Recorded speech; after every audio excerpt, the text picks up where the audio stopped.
আল্লাহ বলে এই দুনিয়ায় আমি রব্বুল আলামিন আমার বান্দাদের মধ্যে কর্ম আমি আল্লাহ নিজে বন্টন করে থাকি। এটা কোরআনের আয়াত। আল্লাহ বলছে আমি বন্টন করি, আমি বন্টন করি, নাইলে কেউর পক্ষে সম্ভব না। আল্লাহ এই প্রখর রৌদ্রের মধ্যে কেউ কাজ করে, প্রচন্ড আগুনের মধ্যে কেউ কাজ করে। সিমেন্ট ফ্যাক্টরিতে গিয়ে দেখেন, রড ফ্যাক্টরিতে গিয়ে দেখেন। আমি একবার চুন ফ্যাক্টরিতে গেছি, চুন বানায় যে, ওইখানে দেখছি ছাতক সিলেট, এই যে মানুষে পানের লগে চুন খায় যে, এটি আল্লাহু আকবার, আমার কাছে মনে হচ্ছে এটা জাহান্নামের টুকরা। আগুন কাকে বলে? এত তীব্র প্রখর আগুন। ওইখানে মনে করেন ওই বিল্ডিংটা আমার এখান থেকে মানে গরমের হাট লাগতেছে, আমি পারতেছি না আগাইতে, অথচ ওইখানে দাঁড়াইয়া দেখছি কর্মচারীরা বড় বড় লোহার আংটার মতো এগুলো দিয়ে দিয়া পাথর এগুলো লাড়তেছে, আরামসে হেতে কথাও কয়, তিড়েও লাড়ে, মানে অথচ আগুনটা কি আগুন, জাহান্নামের আগুনের মতো। কিন্তু তার ধৈর্য কুলাইলো কেমন? আল্লাহ বলেন এটা আমি বন্টন করি, আমি এই দুনিয়ার কর্ম বন্টন করি, ফলে এই দুনিয়ার এই স্বাভাবিকতা ভারসাম্য টিকে আছে। আমরা আল্লাহর সাথে বেশি তুচ্ছ অবজ্ঞা করছি, আমরা জানি না আমাদের শেষ পরিণতি কি। ওমা কাদারুল্লাহ হাক্কা কদরি, আল্লাহ বলছে বান্দা তোমরা আমাকে যথোপযুক্ত কদর করলা না। আসসামাওয়াতু মাতওয়িয়াতুম বিয়ামিনি, আল্লাহ বলে জানো বান্দা আমি সেই আল্লাহ যে চাইলে এক সেকেন্ডে এই 7 আসমান একটা পলকের মধ্যে মিনিটের ভিতরে গুটাইয়া আমি আমার কুদরতি হাতে নিয়ে আসতে পারি। তুমি কোন নেতার উপরে ভরসা করে অহংকারী করছো? কিসের? তোমার এই বিল্ডিং না, তোমার এই টাইলস, তোমার এই 5 তলার ফাইলিং, তোমার এই ইঞ্জিনিয়ারের নিশ্চয়তা, আপনার এই সয়েল টেস্ট রিপোর্ট, এটার উপরে ভরসা করে আপনি অহংকার করছেন না? স্বামী বিদেশ, এ কারণে মা বোন বাজারে ঘুরছেন না? বাস্তবাদের ছেলেরা, তোমাদের বাবা কিছু টাকা রোজগার করছে, এই কারণে জিন্দেগি এভাবে ফেলে দিলা। এক ওয়াক্ত নামাজ পড়তে মন চায় না, তাহলে আল্লাহ লাগবে না বন্ধু? না, মালিক লাগবে না? সোজা কথা, অনুভূতি জাগা দরকার দোস্ত, বিবেক জাগা দরকার। বলেন সারা দিনে মোবাইল টিপে জিন্দেগির কি অর্জন হচ্ছে? জীবনটা আমাদেরকে কি পরিমাণ হায়াতের সময় আমাদের নিচ্ছে। আহা যুবক, যদি বুঝতেই হবে বাপ, অচিরেই বুঝবেন, অচিরেই বুঝবেন। এই প্রযুক্তি আগে ছিল না, আগামী দিনে থাকবে না। ফেসবুক থাকবে না, ইউটিউব থাকবে, যেহেতু আগে ছিল না, সামনেও থাকবে। কত প্রযুক্তি তো নাই। ফিতাওয়ালা সেই ক্যাসেট এখন নাই। তখন কি ফিতাওয়ালা ক্যাসেটওয়ালারা ভবিষ্যৎবাণী করছিল যে এটা আর থাকবে না? পাতলা পাতলা যে সিডি, এগুলো তো এখন নাই। তখন কি ওই সিডিওয়ালারা ভবিষ্যৎবাণী করছিল যে এগুলো থাকবে না? এটাও থাকবে। ওয়াখলুকুকুম মা লা তা'লামুন, কোরআনুল কারীমে আছে, আল্লাহ তাআলা বলেন ওয়াল খাইলা ওয়াল বিগালা ওয়াল হামিরা লিতারকাবুহা ওয়া জিনা, আমি আল্লাহ তাআলা গাধা, ঘোড়া, খচ্চর তোমাদের যানবাহনের জন্য দিয়েছি। মজার কথা হলো এরপরে আল্লাহ বলছে এরপরে আমি অচিরেই সামনে আরো অনেক কিছু বানাবো, সৃষ্টি করতে থাকবো যা তোমরা জানো না। মুফাসসিরিনে কেরাম বলে এই কথাটাই প্রমাণ করে কোরআনের যে পৃথিবীর কোনো আধুনিকতাই এখানে শেষ হবে না, এর চাইতে আবার আগে বাড়বে, আরো সামনে। বুঝেন নাই কথাটা? আধুনিকতা এখানে শেষ, এখানে এখানে শেষ, বরঞ্চ ইসরাফিলের ফু পর্যন্ত উৎকর্ষ আধুনিকতা বাড়বে, আরো আসবে, আরো আসবে, আরো আসবে, আর কি হইতে পারে আপনি দেখবেন। আমার তো মনে আছে প্রথম যেদিন আমারে প্রথম 2-4 বার শুনাইছিল যে মোবাইলের মধ্যে ছবি দেখা যায় বিদেশ থেকে কথা কইলে, যিনি কথা কইতেছে, আমি হাসি দিয়ে উড়ে দূর বেটা বেউকুফ বেটা কি কস না কস, কিন্তু পরে দেখলাম এটা একটা ডায়লবার। এখন তো এটা কোলের বাচ্চাও বোঝে তার আব্বুর ছবি দেখা যাইতেছে বিদেশ থেকে, ঠিক কি না বলে? এটা কি কেউ ভাবছিল তখন? আল্লাহ তাআলা বলেন তাদের জন্য সৃষ্টি করব, ও চিরেই করতে থাকবো। মোজারের সিগা, যেটা ইস্তেমরার বুঝায়, ধারাবাহিকতা বুঝায়। মা লা তা'লামুন, যা তোমরা জানো না আমি তৈরি করব। ওয়াল্লাহু ইয়ালামু আনতুম লা তা'লামুন, আল্লাহ বলে আমি জানি তোমরা জানো না। তোমরা জানো মানুষের কোনো আবিষ্কার, এটা মানুষের সত্তাগত আবিষ্কার নয়, বরং আল্লাহর ফয়সালা। এই জন্য আল্লাহ তাআলা যাকে দিয়ে যা করাবেন দুনিয়ায় তা আল্লাহই করাচ্ছেন। কসম খোদার, এটাই সত্য। এই বন্ধু বিশ্বাস করো, এটাই সত্য। এজন্য যে ট্রাক বানাইতে পারছে সে মোবাইল বানাইতে পারবে না। বলে তুমি এত বড় ট্রাকের মতো একটা এত বড় যন্ত্র মেশিন বানাইছো, একটা গাড়ি বানাইতে পারলে তো এই ছোট্ট মোবাইলটা তুমি বানাইতে পারতা না? সে পারবে না। আল্লাহ তাআলার কুদরত এটা। কোরআনে আল্লাহ বলছেন নাহনু কাসামনা বাইনাহুম মাঈশাতাহুম ফিল হায়াতিদ দুনিয়া। আল্লাহ বলে এই দুনিয়ায় আমি রব্বুল আলামিন আমার বান্দাদের মধ্যে কর্ম আমি আল্লাহ নিজে বন্টন করে থাকি। এটা কোরআনের আয়াত। আল্লাহ বলছে আমি বন্টন করি, আমি বন্টন করি, নাইলে কেউর পক্ষে সম্ভব না। আল্লাহ এই প্রখর রৌদ্রের মধ্যে কেউ কাজ করে, প্রচন্ড আগুনের মধ্যে কেউ কাজ করে। সিমেন্ট ফ্যাক্টরিতে গিয়ে দেখেন, রড ফ্যাক্টরিতে গিয়ে দেখেন। আমি একবার চুন ফ্যাক্টরিতে গেছি, চুন বানায় যে, ওইখানে দেখছি ছাতক সিলেট, এই যে মানুষে পানের লগে চুন খায় যে, এটি আল্লাহু আকবার, আমার কাছে মনে হচ্ছে এটা একটা জাহান্নামের টুকরা। আগুন কাকে বলে? এত তীব্র প্রখর আগুন। ওইখানে মনে করেন ওই বিল্ডিংটা আমার এখান থেকে মানে গরমের হাট লাগতেছে, আমি পারতেছি না আগাইতে, অথচ ওইখানে দাঁড়াইয়া দেখছি কর্মচারীরা বড় বড় লোহার আংটার মতো এগুলো দিয়ে দিয়া পাথর এগুলো লাড়তেছে, আরামসে হেতে কথাও কয়, তিড়েও লাড়ে, মানে অথচ আগুনটা কি আগুন, জাহান্নামের আগুনের মতো, কিন্তু তার ধৈর্য কুলাইলো কেমন? আল্লাহ বলেন এটা আমি বন্টন করি, আমি এই দুনিয়ার কর্ম বন্টন করি, ফলে এই দুনিয়ার এই স্বাভাবিকতা ভারসাম্য টিকে আছে।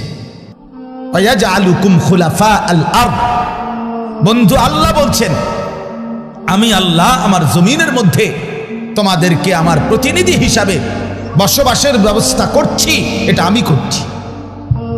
আপনি শুধু একটা বার বলেন, একটা লোক এখানে এই যারা মনোযোগ দিয়ে শুনতেছেন, আপনি বলেন একজন চেয়ারম্যানকে বলুক, এই চেয়ারম্যান সাহেবরা এনে বসাইয়া, মনে করেন একটা ইউনিয়ন যে আপনার এখানে মোট 4000 ভোটারের ভোটে আপনি নির্বাচিত হয়েছেন, ধরে নিলাম এই 4000 ভোটারের মধ্যে এই ইউনিয়নে মানুষের প্রয়োজনীয় যে কাজগুলো এগুলো আপনি বন্টন করে দিবেন। আপনি যেহেতু জনপ্রতিনিধি, আপনি ভাগ করে দিবেন, রিক্সা চালাইব কয়জন, অটো চালাবে কয়জন, জুতা সেলাই করব কয়জন, চুল কাটবে কয়জন, তরি তরকারি করবে কয়জন, টয়লেট বাথরুম সাফ করবে কেডা কেডা, এটি আপনি লিখে দিবেন। চেয়ারম্যানের বাপ না, চেয়ারম্যানের 14 গোষ্ঠী পারবে এটা মিলাইতে? কথা বলেন না, পারবে এগুলো বন্টন করে দিতে? যারে প্রথম বলবো যে তুমি রিক্সাটা চালাইবা, তে কব কি আমি কি ভোট অর্ধেক নিয়ে দিছি, আপনি প্রথম রিক্সাটাই আমারে দিলেন, আপনি কি কমপক্ষে প্রাইভেট কার্ডটাও দেখলেন না? বলবে কি না বলেন নাকি? সম্ভব? এটা সম্ভব। সুবহানাল্লাহ। নাহনু কাসামনা বাইনাহুম মাঈশাতাহুম ফিল হায়াতিদ দুনিয়া। রব্বুল আলামিন বলেন দুনিয়ার হায়াতে আমার প্রতিটা বান্দার কর্মের বন্টন আমি করে থাকি। ওয়া রাফা'না বা'দাহুম ফাওকা বা'দিন। এরপরে আজীব কথা আল্লাহ বলেন, আমি রব্বুল আলামিন আমার বান্দাদের মধ্যে এই দুনিয়ায় একদল আরেক দল, একজন আরেকজনের উপরে মর্যাদাবান করে থাকি। ফলে লিয়াত্তাখিযা বা'দুহুম বা'দান সুখরিয়া, ফলে আমার বান্দারা একে অপর থেকে নিজেদের প্রয়োজনীয় কাজগুলো আদায় করতে পারে। সুবহানাল্লাহ। আল্লাহ বলেন, আমি মাথায় ঢুকাইছি, তুই রিক্সা চালা, এই প্যাসেঞ্জার তোর সিটের উপরে বসে, সে বসে থাকবে, তুই চালাবি। আল্লাহ বলেন, এটা এই যে একজন দুইজনই মানুষ, এটাও মানুষ ওইটাও মানুষ। এই লোকটা প্রতিটা প্যাডেল মানে রিক্সা ঘুরাচ্ছে, তার ঘাম বাইয়া পড়তেছে, আত্মে বেটা জমিদারের মতো সে এটার মধ্যে ফোমের এটার মধ্যে সিটটার মধ্যে বইয়া মোবাইলে কথা কয়, ঠ্যাং দুইটা আলগি দিয়া, কিরে বেটা কি তারে। তা সে যদি বলতো বেটা প্রয়োজনে ভিক্ষা করে খামু বেটা, তো তোরে এভাবে টাইনতে হবে, নাম বেটা দুজন একটা যাবো বেটা। কথার কথা, কে তারে বুঝাবে তখন? কিন্তু আল্লাহ তাআলা বলেন, আমি আমার এই বান্দাদের মধ্যে বুঝাইছি, একজন ড্রাইভার, একজন প্যাসেঞ্জার, একজন বিক্রেতা, একজন ক্রেতা, একজন সারাটা দিন মেহনত। আহা বন্ধু, আমি তো অনেকবার, আমি ঢাকা যখন পড়ালেখা করছি কত সময় তাকায় দেখছি, এই যে গার্মেন্টস মিল ফ্যাক্টরির শ্রমিকরা, ছেলে মেয়েগুলো কি পরিমাণ মানবেতর জিন্দেগি। তারা এই 8 ঘন্টা 10 ঘন্টা ওভার টাইম করে ডিউটি শেষ করে ছোট্ট ছোট্ট খুপড়ির মতো কোন রকম জিন্দেগির জীবনটা তারা কষ্ট করে চালায়। অল্প কয়টা টাকা বেতন পায়, বেতনটার জন্য কত সময় কত আন্দোলন করতে হয় তাদেরকে। এই সামান্য কয়টা টাকা দিয়ে তারা জীবনটা নির্বাহ করে বছরের পর বছর, অথচ তাদের সেই কষ্টের মেহনতের পরিশ্রমের পণ্যটা বিক্রি করে মালিক ও পক্ষ কোটি কোটি টাকার রাজপ্রাসাদে আলিশান বিত্ত বৈভবের মধ্যে উল্লাস করছে। আল্লাহ বলেন, বান্দা এই যে ব্যবধান, এটা আমি করছি, এটা আমার ফয়সালা, আমার ইচ্ছা। আমি যাকে মন চাই ধনী বানাই, আমি যাকে মন চাই গরিব বানাই, আমি যাকে মন চাই সম্পদের প্রাচুর্য বাড়িয়ে দেই, আমি যাকে মন চাই সম্পদ কমিয়ে দেই। আমার বান্দা, এটা তোমার দুনিয়াবি কোনো শিক্ষা, দুনিয়াবি কোনো যোগ্যতা, শারীরিক কোনো দক্ষতা, তোমার মেধার কোনো বিচক্ষণতা নয়, কসম আল্লাহর নয়। যুবক, প্রতারিত হইও না বন্ধু, প্রতারিত হইও না। তোমার মতো সুখী সচ্ছল ছিল, বাবার সম্পদ ছিল, চাকরি ছিল, বাবা বিদেশ ছিল, এরকম হাজারো সন্তান আজকে উদ্বাস্তু শরণার্থী শিবিরে, শরণার্থীর মতো মানবেতর জীবন ফিলিস্তিনে, রোহিঙ্গাতে, সিরিয়াতে, ইরাকে মুসলমানের লক্ষ কোটি সন্তান রোহিঙ্গার আরে শরণার্থী উদ্বাস্তু হিসাবে মানবেতর জীবন যাপন করছে। এদেরও ফ্যামিলি ছিল, এদেরও মা ছিল, এদেরও বাবা ছিল, এদেরও ব্যাংক ব্যালেন্স ছিল, এদেরও হাস্যোজ্জ্বল চেহারা ছিল। বরং আমাদের চাইতে আরবের মানুষের চেহারা লক্ষ কোটি গুণ বেশি সুন্দর। বন্ধু আমার, কি রঙে, আমার কথা শেষ, আমি বেশি আর বাড়াবো না। কি পাইয়া আজকে আমাদের সন্তানদের হালাত আমি বুঝি না। আরে বন্ধু, কি গুপ্তধন পাইয়া গেলা, কোন জমিদারি পাইয়া গেলা, যে জমিদারির কারণে আল্লাহকে এভাবে ভুলে গেলা? কারণটা কি? মুসলমানের বাবারা এভাবে ভুলে গেলেন কেন? মুসলমানের মারা এভাবে বপর্দায় বেপর্দায় নামে গেলেন কেন? মুসলমানের বোনেরা এইভাবে অসভ্যতায় নেমে গেল কেন? হায়া কোথায়, লজ্জা কোথায়, শরম কোথায়? আল্লাহকে এইভাবে ভুলে গেলেন কেন? যে ঘরে বাপ মা জীবিত, অথচ ক্ষুধার 365 দিনে, একটা বছরে, একটা 16 বছরের 18 বছরের ছেলে মেয়ে, আহা, আপন মা বাপ জীবিত থাকতে কোনদিন একটা বছরে ফজরের নামাজ পড়লো না। এত বড় জানোয়ার মুসলমানের ঘরে ঘুমায় কেন বলে? এত বড় অসভ্য এক মুসলমান বাবা মা এই সময় এত বড় নাফরমান নিয়ে এই ঘরে জীবন চলছে কেন? কারণটা কি? আল্লাহকে এভাবে ছেড়ে দিলেন কেন? আখিরাত এভাবে ভুলে গেলেন কেন? কি ব্যাপারটা কি?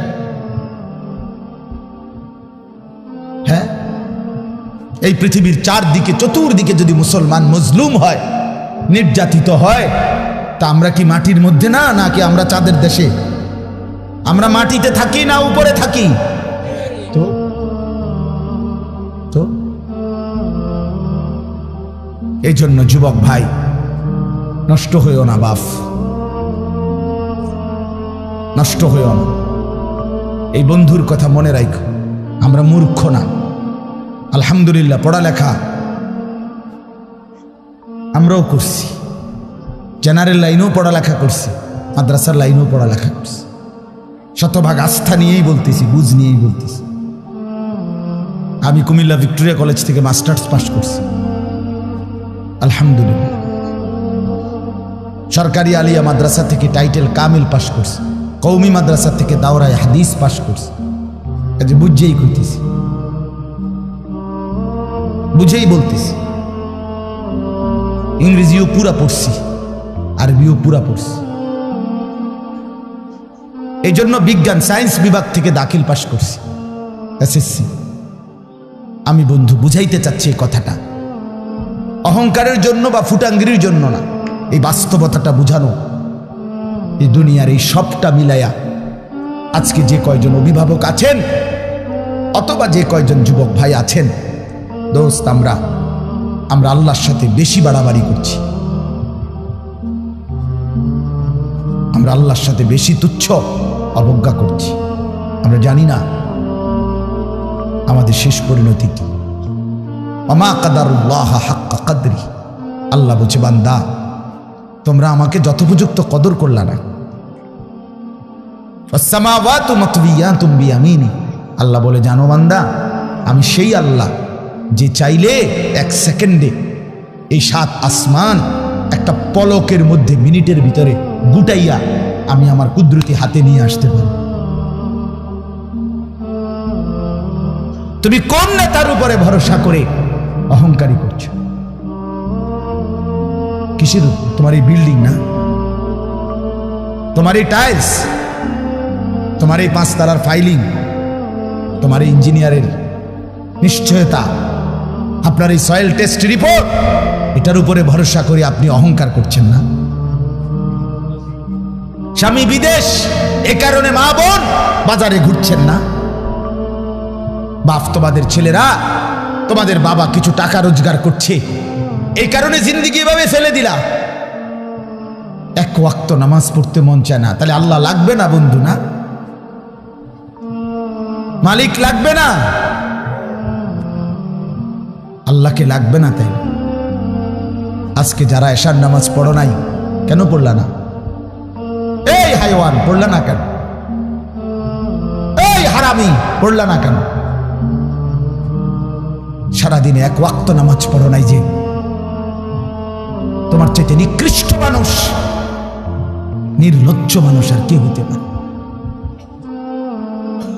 মুসলমানের ঘরে জন্ম নিয়ে এক মুসলমান মায়ের পবিত্র দুধ এক টানা 2টা বছর খেয়ে এত নিকৃষ্ট মানুষ হয় কেমন? এত নিকৃষ্ট মুসলমান হয় কেমনে মিয়া? এত সভ্য মুসলমানের রক্ত এত বেদামি হবে কেন? অনুভূতি এভাবে মরে যাবে কেন? এই জন্য আমি আপনাদের সামনে কোরআনুল কারীমের যে আয়াতটা পড়ছি, সূরা আলে ইমরানের 102 নম্বর আয়াত, আল্লাহ তাআলা বলছেন, ইয়া আইয়ুহাল্লাযীনা আমানুত্তাকুল্লাহা হাক্কা তুকাতিহ, হে ঈমানদারগণ, হে মুসলমানরা, মুমিনরা, তোমরা আমার, আল্লাহ বলছে 89 বার কোরআনুল কারীমের মধ্যে আল্লাহ তাআলা, একবার দুইবার না দোস্ত, হে ঈমানদারগণ, হে আমার মুমিন বান্দা, এই কথা বলে আল্লাহ 89, 8, 9, 89 বার আল্লাহ কোরআনে ডাক দিয়েছে। বলছে, তুমি আমার বান্দা, তুমি মুমিন, তোমারে আমি জান্নাত দেব। বান্দা, তোমারে আমি জান্নাত দিতে চাই, বিশ্বাস করো, তোমার জন্যই জান্নাত, কোনো বেঈমানের জন্য জান্নাত না। ঈমানবিহীন কেউ জান্নাতে যাবে না। পৃথিবীর সমস্ত ভালো কাজ যদি কোনো বেঈমান করে তবুও সে জান্নাতি হবে। গোটা পৃথিবীটাও যদি কেউ মালিক হইয়া দান করে দেয়, এত বড় মহানুভব, কিন্তু সে বেঈমান, ইমান হীরা হারা, কালেমা হারা, সে কশ্চিন কালেও পরকালীন মুক্তি পাবেন। ইমান এইসা সম্পদ, ইমান এতনা দামি জিনিস, এতটা দামি সম্পদ। ইমান বিহীন গোটা পৃথিবীর কিছুরই কোনো মূল্য নেই। তো আল্লাহ বলে সেই ইমান আমি তোমাকে দিয়েছি বান্দা, আমি গ্রহণ করছি। ইয়া আইয়ুহাল্লাযীনা আমানু, হে ঈমানদারগণ। তার মানে তোমার এটা ফরমটা আমি নিছি, তোমার ঈমানদার হিসাবে গ্রহণ করছি, তোমারে মুসলমান বলে নিলাম আমি। এই জন্যই তো ডাক দিলাম, আমার বান্দা, ডাক তো তোমাকে দিলাম। হযরত হাসান বসরি রাহমাতুল্লাহি আলাইহি বিশ্ববিখ্যাত তাবেঈ ছিলেন, আলেম ছিলেন, শ্রেষ্ঠ বুজুর্গ ছিলেন হাসান বসরি রাহমাতুল্লাহ। আমরা তাফসিরে পড়ছি, উনি বলতেন যখনই কোরআনের এই আয়াত ইয়া আইয়ুহাল্লাযীনা আমানু এটা শুনবে, তো প্রত্যেকটা মুমিনের উচিত সে কান খাড়া করে সাথে সাথে নড়ে চড়ে বসা, আর হৃদয়ের মধ্যে কথা আনা, আমার মুনিব আমাকে ডাকছেন, এখন হয়তো আমাকে কিছু করতে বলবেন অথবা কিছু নিষেধ ছাড়তে বলবেন, আর আমার উচিত মুনিবের ডাকেই সাড়া দেওয়া। তো আল্লাহ তাআলা এখানে বলছেন ইয়া আইয়ুহাল্লাযীনা আমানু, হে ঈমানদারগণ, ইত্তাকুল্লাহা হাক্কা তুকাতি,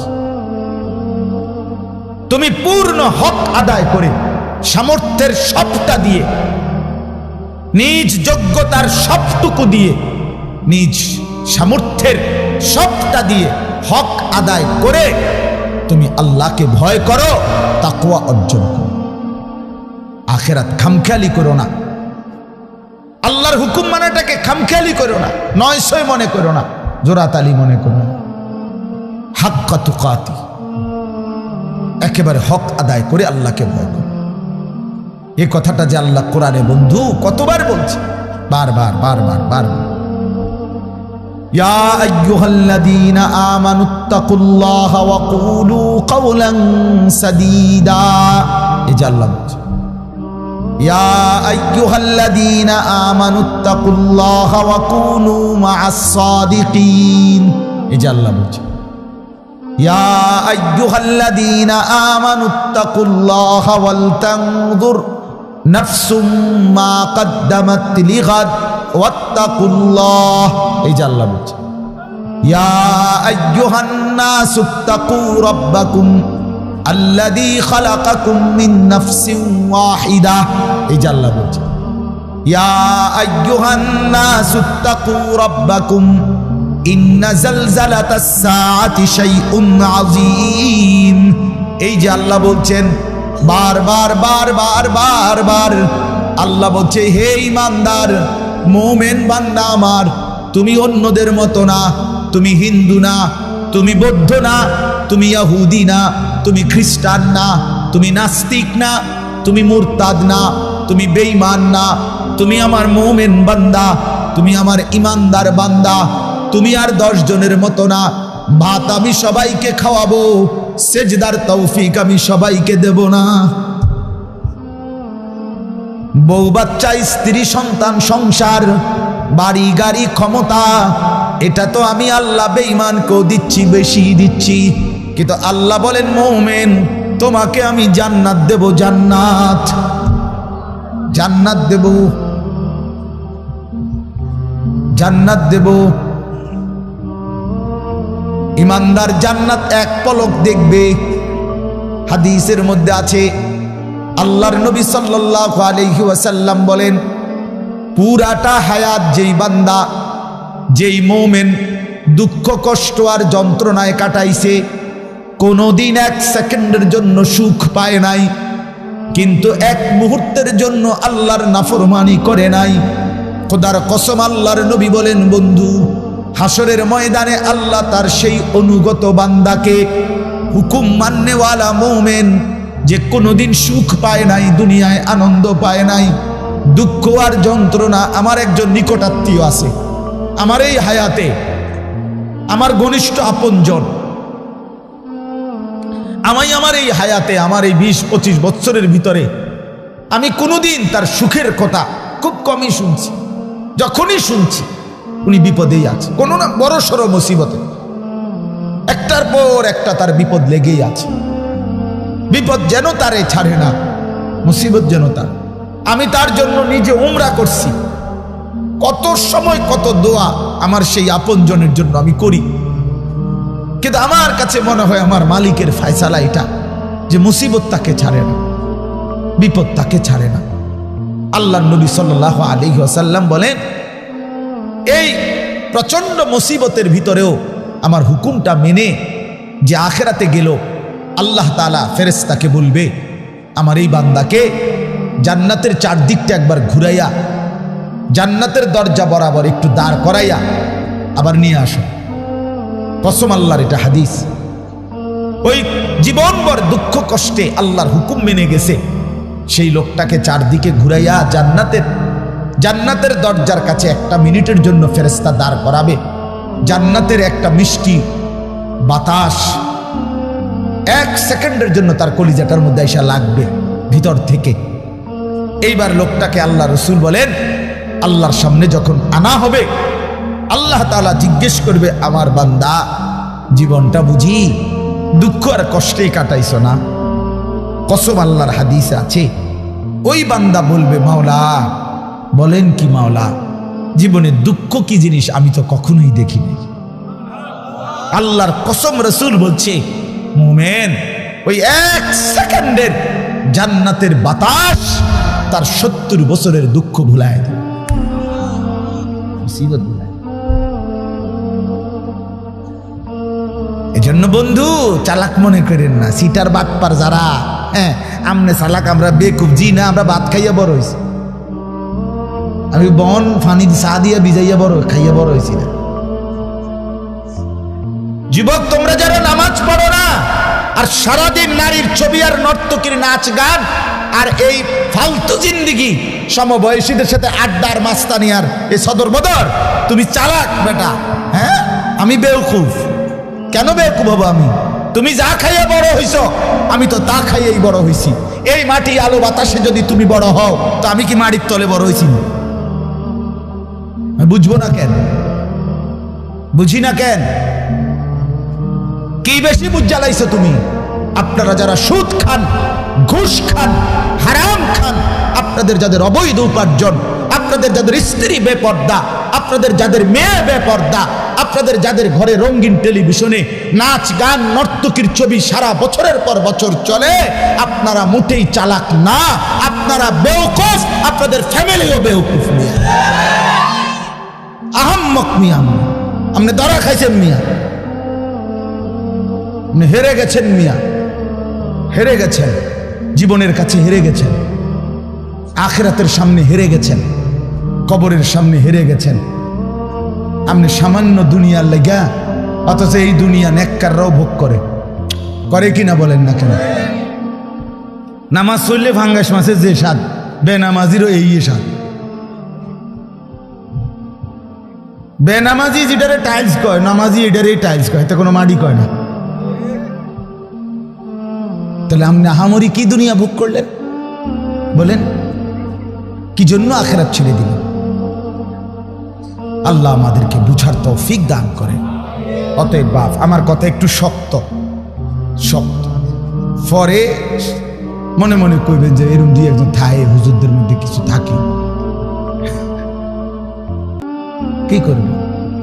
কিছু শক্ত হুজুর থাকতেই পারে না, বেজাল্লা হুজুর ধরেন না। আমি এই কিছু বাকি আমি দিল জাগাইতে চাই, খোদার কসম, দুশ্মনী নিয়ে বলি নাই। কি ভাই, কারোর সাথে কোনো দুশ্মনী ছিল কি? কোনো ঝগড়ার কারণে বলা হইতেছি? এটা কি মারামারিকে জামা বইটা লাইছিল? আজ যে সুরিয়ালাম তোরে বেটা ফাইছি, বাতিজার তোরে আজকে ফাইছি, মাইকেও ফাইছি সুবিধা মতো, আজকে কই না। ব্যাপারটা তো এটা না দোস্ত। আমার বাপ, আমার পর্দার আড়ালের মা বোন, আপনাকে জাগাইতে চাই। মা, কেন বেপর্দার জিন্দিগি? যে নারী তার ইজ্জতের কদর বোঝে না, যে নারী তার পর্দার কদর বোঝে না, যে নারী তার সতীত্বের সম্ভ্রমের কদর বোঝে না, খোদার কসম সে নারী না, সে কোনো মহিলা না, সে ভিন্ন কোনো পদার্থ হইতে পারে। রাসূলুল্লাহ সাল্লাল্লাহু আলাইহি ওয়াসাল্লাম আমরা এটাই পড়ছি। নবী বলছেন নারী বলে তাকে আড়ালে থাকে যে, নিজেকে পর্দায় রাখে যে, নিজেকে আড়ালে রাখে যে, তাকেই বলে নারী। এজন্য যে বেপর্দা, বেহায়া, নির্লজ্জা, বেশরম, এটা কোনো নারী না, অন্য কোনো পদার্থ, অন্য কিছু। বলে তো কিতা এটা হেবুডি ডাক্তার দেয়া, ডাক্তারই তো একটা রিপোর্ট দিব, এটা পরীক্ষা নিরীক্ষা করে চাইব কিতা এটা, আমি কি লেখতাম। রাসূল বলছে নারী বলে তাকে পর্দায় থাকে যে।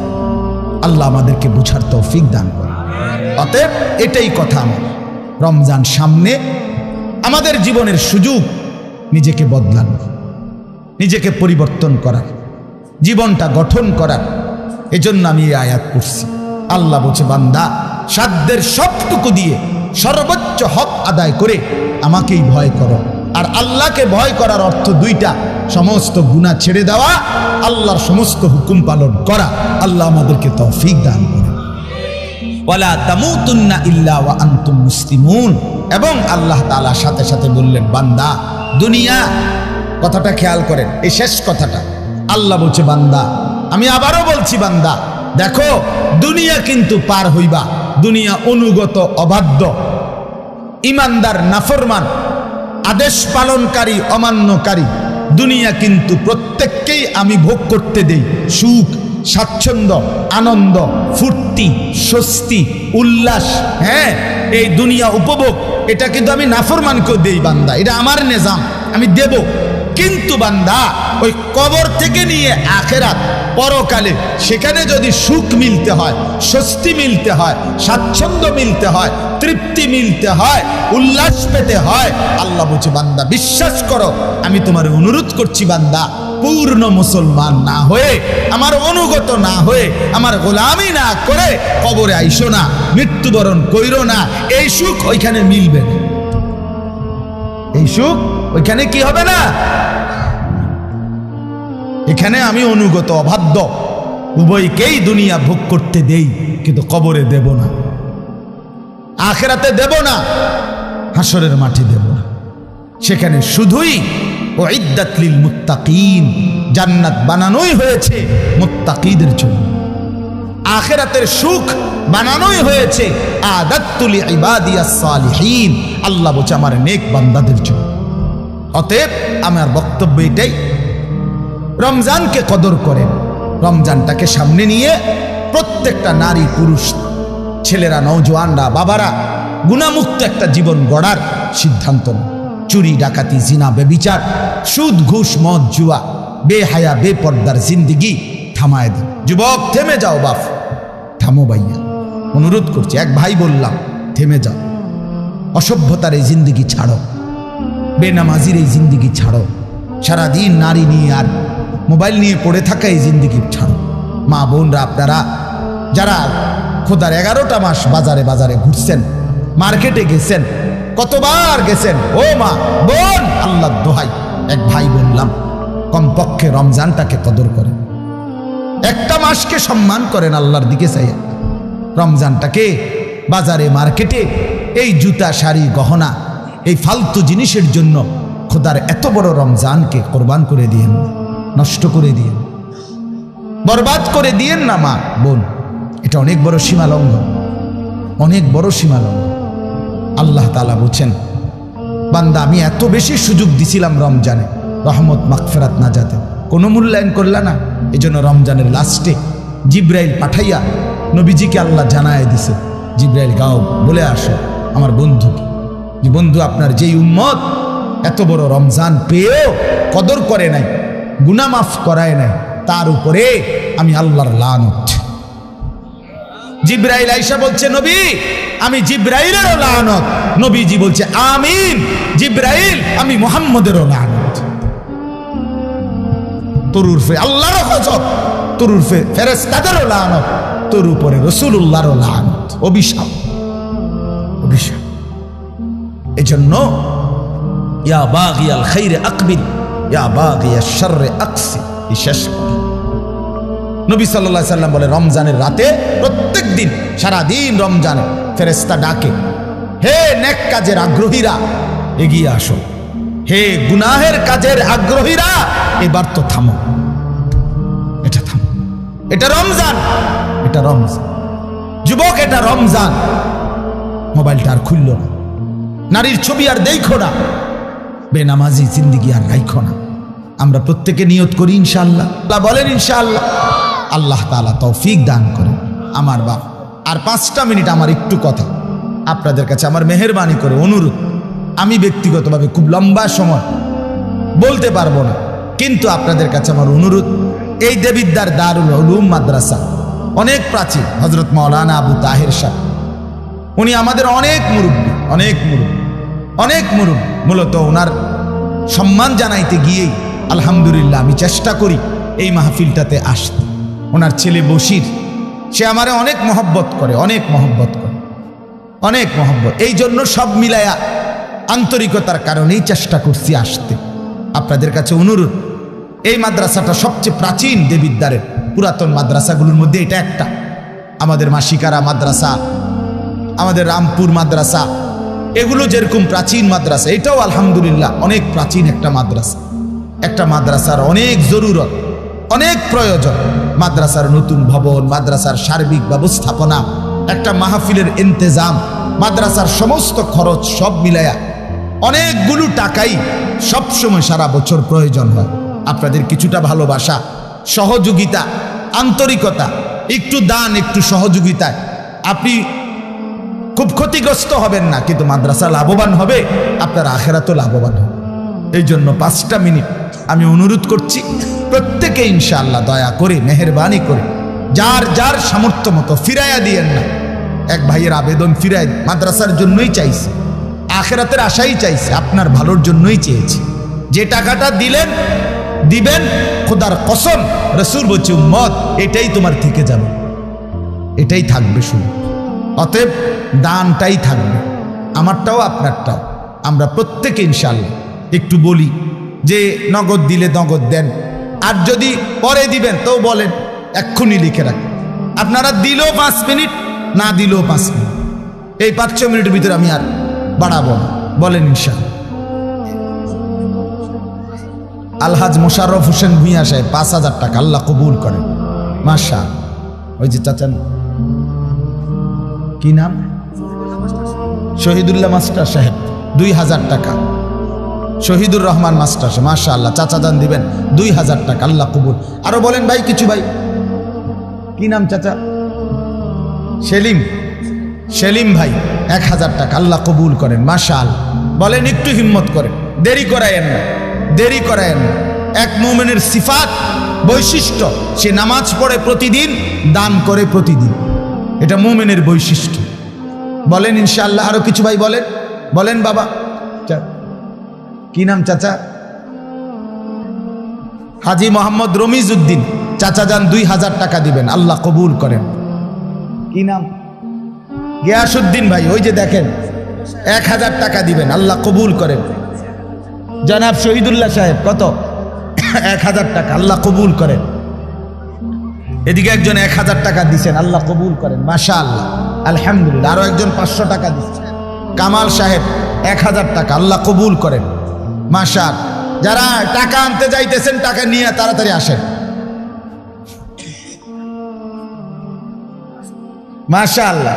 মনির ভাই ভাই লেখেন, ও দেখেন, মনির ভাই 5000 টাকা, আল্লাহ কবুল করেন, মাশাআল্লাহ, মাশাআল্লাহ। হাবিবুর রহমান চাচা দান দিচ্ছেন 500 টাকা, আল্লাহ কবুল করেন। আর কেউ দেন? নওজোয়ান ভাই তোমরাও দাও ভাই, 100 টাকাই দাও, 200 টাকাই দাও, 1000 টাকাই দাও, 500 টাকাই দাও, নিজের ভালোর জন্য দাও। দান করলে ইবাদতের তৌফিক হয়, দান করলে নিজের ভিতরে আমলের জজবা আসে, আখিরাতের প্রেরণা আসে, আল্লাহ তৌফিক দান করেন। শিপন ভাই 1000 টাকা, আল্লাহ কবুল করেন, মাশাআল্লাহ। আর কেউ বলেন ইনশাআল্লাহ, একটু জলদি বলেন। রবিউল ভাই 1000 টাকা, আল্লাহ কবুল করেন। হ্যাঁ, নাইম ভাই 2000 টাকা দিবেন, আল্লাহ কবুল করেন, মাশাআল্লাহ। আরো একজন দিছেন 500 টাকা, মাশাআল্লাহ, আল্লাহ আপনি বরকত দান করে। এই তো হইছে, অনেক দিছেন আপনারা, বলেন ইনশাআল্লাহ। আরেকটু বলেন, আরেকটু বলেন, বলেন ইনশাআল্লাহ। আও বাবা আও, মাশাআল্লাহ। ছোট বাচ্চার হাতে দিয়ে দান করানো এটা একটা মুবারক আমল, এটা মনে রাখেন। কি নাম বাবা? সাব্বির, তোমার নাম? বাবার নাম, মাশাআল্লাহ। আরো একজন দিছেন 1000 টাকা। আর সাব্বির কত দিছ? ও তোমার আব্বার পক্ষ থেকে 500 টাকা, এখানে 100 টাকা। আল্লাহ, কেন বাচ্চারা আপনার অন্যকে দিতে চায় কম, সে নিজেরটা কায়রা নিতে চায়। এই জন্য বাচ্চার হাতে যদি কেউ দান করায়, আস্তে আস্তে বাচ্চার হাত প্রশস্ত হয়, দানের হাত বাড়ে। বলেন ইনশাআল্লাহ। আর কেউ? আর কেউ? এমদাদুল্লাহ ভাই, মোহাম্মদ এমদাদুল্লাহ 1000, আল্লাহ কবুল করেন, মাশাআল্লাহ। আর কেউ? বলেন, বলেন ইনশাআল্লাহ, জলদি বলেন, বলেন মাশাআল্লাহ।